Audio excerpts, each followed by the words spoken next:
मोदी सरकार सबसे ज्यादा राष्ट्रवाद की बात करती है, सेना की बात करती है, लेकिन अचरज की बात यह है कि खबर, बड़ी खबर मैं आपको बताने जा रहा हूं और मुश्किल से वो खबर आपने शायद ही किसी चैनल पर देखी हो, वरना यह खबर शायद किसी चैनल पर आपने नहीं देखी हो।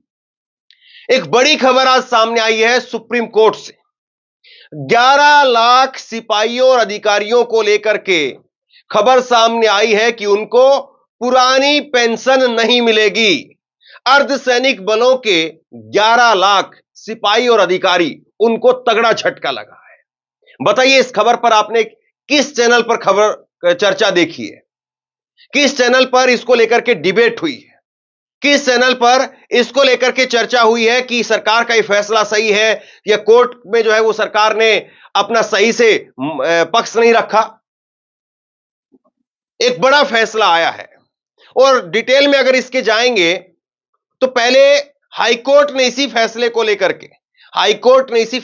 लेकर के मोहर लगाई थी कि अर्धसैनिक बल भी सेना की तरीके से ही कार्य करते हैं, सेना के तरीके से ही उनका सारा काम होता है, लिहाजा उनको भी पेंशन मिलनी चाहिए। लेकिन इसी फैसले को लेकर के सुप्रीम कोर्ट से सरकार ने जुलाई 2023 में स्टे ले लिया था और आज सुप्रीम कोर्ट ने दिल्ली हाई कोर्ट के उस फैसले को रोक लगा दी। दिल्ली हाई कोर्ट में एक तरीके से जीत हो गई थी अर्धसैनिक बलों के जवानों की, लेकिन अब उसको लेकर के रोक लग गई है तो बड़ा झटका लगा है।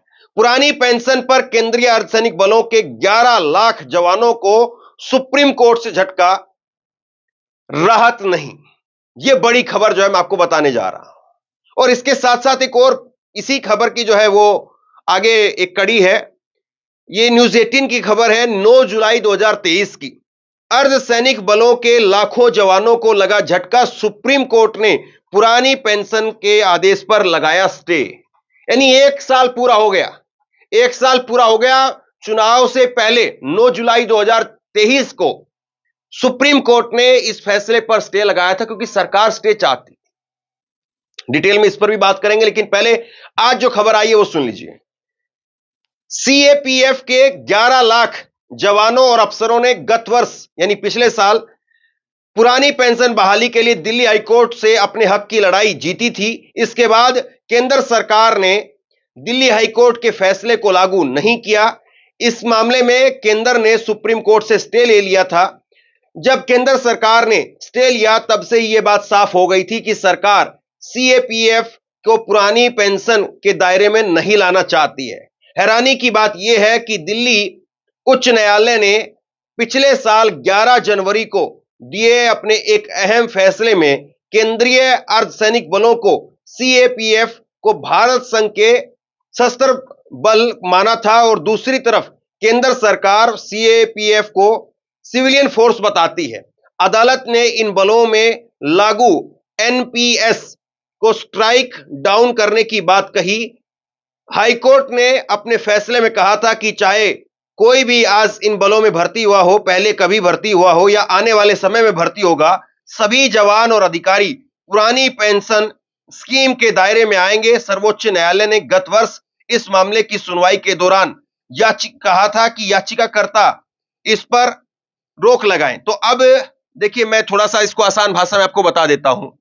क्या हुआ था कि 1968 के अंदर जब बीएसएफ की स्थापना की गई थी, उस वक्त में और बाकी जो अन्य अर्धसैनिक बलों की फिर उसके बाद में स्थापना की गई, तो उस वक्त में कहा गया 1972 के समय पर कि पेंशन दी जाएगी। ये अर्धसैनिक बलों का काम, वो भी सेना जिस तरीके से कार्य करती है वैसे ही अर्धसैनिक बल के सैनिक भी कार्य करते हैं और इसलिए इनको पेंशन दी जाएगी। लेकिन आपको पता है 2003 में अटल बिहारी वाजपेयी की जब सरकार थी, तो अटल बिहारी वाजपेयी की सरकार ने पुरानी पेंशन स्कीम बंद कर दी थी और कहा था कि 2004 के बाद में जो भी भर्ती होगा उसको एनपीएस मिलेगा, यानी न्यू पेंशन स्कीम मिलेगी। और ये एनपीएस का पैसा आजकल आप देखते हैं अडानी के शेयरों में भी लगा होता है। विपक्ष लगातार बार बार इस चीज को उठा रहा है कि अगर झटका लगेगा अडानी को तो सबको झटका लगेगा। खैर, अब इसी को लेकर के दिल्ली हाईकोर्ट ने माना कि अर्धसैनिक बल वो भी ओपीएस के हकदार हैं, पुरानी पेंशन स्कीम के हकदार हैं और 11 जनवरी 2023 को कहा था कि आप 8 हफ्ते के अंदर इसको लागू करिए। सरकार ने उस वक्त में कहा था कि साहब हमें 12 हफ्ते का समय दीजिए, 8 हफ्ते यानी 2 महीने के अंदर नहीं हो पाएगा, अब 12 महीने का हमें समय दीजिए और उसके बाद में हम विचार करेंगे इस पर। यह सरकार की तरफ से कहा गया था, लेकिन उसके बाद में मामला जस का तस रहा। सरकार ने यह जरूर मान लिया था कि 2003 में ओपीएस पर रोक लगाई थी, लेकिन हम इतना कर सकते हैं कि 2003 के अंदर जो भर्तियां निकली हैं और 2004 में जो भर्ती हुए हैं उनको हम ओपीएस दे देंगे, लेकिन उसके बाद में जो भर्ती हुए हैं हम उनको ओपीएस नहीं देंगे। अब करीब करीब ये संख्या हो जाती है 11 लाख। 11 लाख जो है वो जवानों की और अधिकारियों की संख्या है और इसको अब वंचित कर दिया गया है ओपीएस से। मतलब कि वो एक सोशल मीडिया पर जो तर्क दिया जाता है कि अगर कोई विधायक एक दिन के लिए बन जाए या सांसद एक दिन के लिए बन जाए तो उसकी पेंशन बराबर आएगी, लेकिन 11 लाख जवानों का जहां पर मामला है और 11 लाख जवानों को लेकर के सुप्रीम कोर्ट में सरकार ने यूं कहें कि पैरवी ठीक से नहीं की, अपना पक्ष सही से नहीं रखा और सरकार तो स्टे ही लगवा रही थी। अब देखिए, इसमें जानकारों का कहना है कि सीएपीएफ पर भारतीय सेना का कानून लागू होते हैं। फोर्स के नियंत्रण का आधार भी सशस्त्र बल है। इन बलों के लिए जो सर्विस रूल तैयार किए गए हैं उनका आधार भी फौज है। इन सारी बातों के आधार होते हुए भी केंद्रीय अर्धसैनिक बलों को पुरानी पेंशन से वंचित किया गया है। दिल्ली उच्च न्यायालय ने भी यह मान चुका है कि केंद्रीय अर्धसैनिक बल सीएपीएफ भारत संघ के सशस्त्र बल है। केंद्रीय सरकार कई मामलों में केंद्रीय अर्धसैनिक बलों को सशस्त्र बल मानने के लिए तैयार नहीं होती है। सीएपीएफ में पुरानी पेंशन का मुद्दा भी इसी चक्कर में फंसा हुआ है। 1 जनवरी 2004 के बाद में केंद्र सरकार की नौकरियों में भर्ती हुए सभी कर्मियों को पुरानी पेंशन के दायरे में कर उन्हें एनपीएस में शामिल किया गया। इसी तर्ज पर सीएपीएफ जवानों को सिविल कर्मचारी मान करके उन्हें भी एनपीएस दिया गया। अब मतलब केंद्र सरकार जो इसमें पल्ला झाड़ लेती है, केंद्र सरकार कहती है कि भाई ये इनको हम एनपीएस के अंदर लेकर के आएंगे। और ये खबर देखिए आप पिछले साल 2023 की, केंद्रीय अर्धसैनिक बलों सीएपीएफ के लाखों जवानों को पुरानी पेंशन मिलने का सपना फिलहाल चकनाचूर हो गया। ये पिछले साल की खबर, चुनाव से पहले की खबर है। इस साल 11 जनवरी को सीएपीएफ में पुरानी पेंशन व्यवस्था लागू करने को लेकर के दिल्ली हाईकोर्ट ने जो फैसला दिया था उस पर केंद्र सरकार ने, ध्यान से सुनिए, उस पर केंद्र सरकार ने सुप्रीम कोर्ट से फरवरी 2024 तक स्थगन आदेश ले लिया है।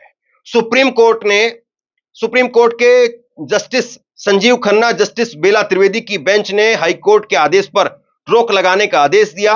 सुप्रीम कोर्ट में केंद्र सरकार की तरफ से सॉलिसिटर जनरल तुषार मेहता पेश हुए थे।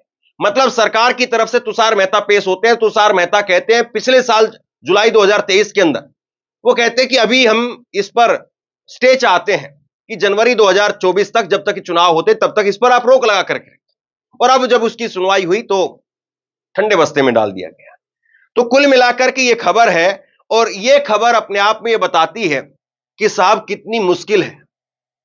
अब बताइए आप, क्या बीएसएफ का जवान, उसको आप जवान नहीं मानते हैं क्या?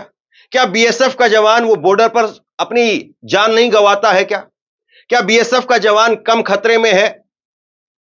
और बीएसएफ के साथ में एसएसबी का जवान, सीआरपीएफ का जवान, सीआईएसएफ का जवान, क्या ये जवान अपनी जान को जो है वो दांव पर नहीं लगाते हैं? क्या इनकी जान सस्ती है? सवाल इस बात का है कि जो सरकार सबसे ज्यादा ढिंढोरा पीटती है सेना के नाम पर, राष्ट्रवाद के नाम पर, वो सरकार 11 लाख कर्मचारियों को क्यों नहीं पेंशन देना चाहती है?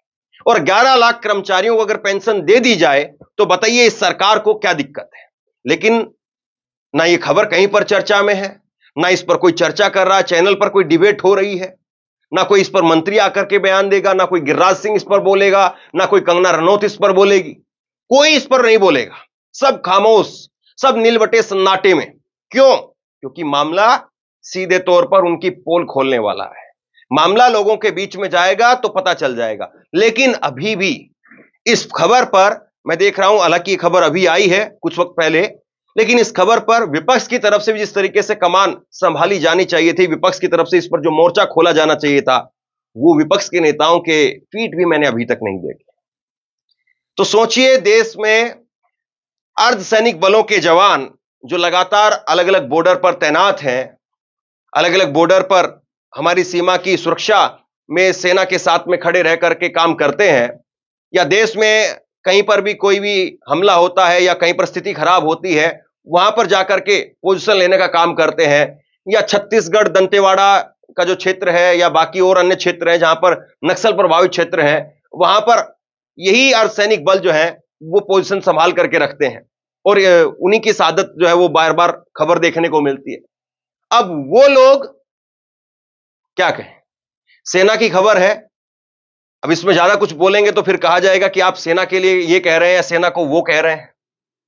लेकिन ये खबर अपने आप में बता रही है कि जितने राष्ट्रवाद के नाम पर ढोल पीटे जाते हैं, जितना सेना के नाम पर वोट हासिल किया जाता है, वो सरकार 11 लाख जवानों को पेंशन देने के लिए तैयार नहीं है। वो सरकार हाथ पर हाथ रख करके बैठी हुई है, ये साफ तौर पर दिखाई दे रहा है। बहरहाल, आप क्या सोचते हैं, नीचे कमेंट बॉक्स में लिख करके जरूर बताइए। इस वीडियो को शेयर कीजिए, लोगों तक पहुंचाइए, और इसी तरह की तमाम खबरों के लिए ऑनलाइन न्यूज इंडिया को सब्सक्राइब कीजिए। आपका बहुत बहुत धन्यवाद।